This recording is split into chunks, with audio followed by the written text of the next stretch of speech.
فرشته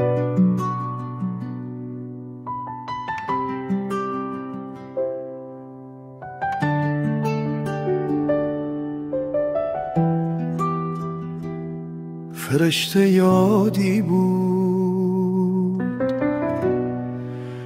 فرشته خوابی بود،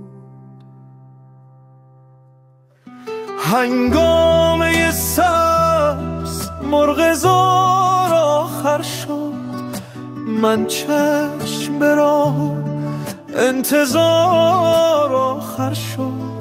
پاییز رسید و گندم داس افتاد، ای یار کجایی که بهار آخر شد. فرشته یادی بود، فرشته خوابی بود، فرشته خاطره بود، فرشته رفت که رفت.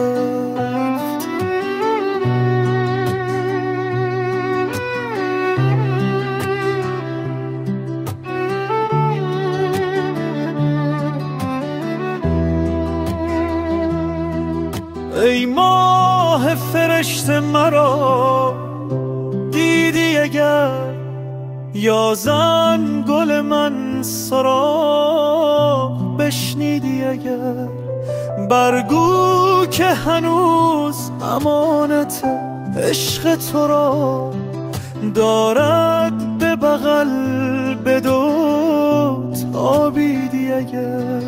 بر راه تو بنشست جنون گریه کنم، دریا دریا سرش که خون گریه کنم، از هیچ مسافری نیابم اثرت، در کتل عشق بیستون گریه کنم. دور از تو غریب و بی‌نوا میمانم، بی هیچ کس و کوی خدا میمانم.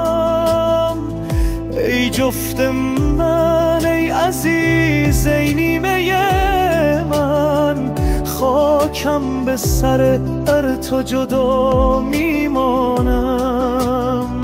تا کی که نیایی و منت یاد کنم، تا چند در آرزو دلم شاد کنم، تا کی گل خاطرات رنگین ترا در خم کوچه باغ فریاد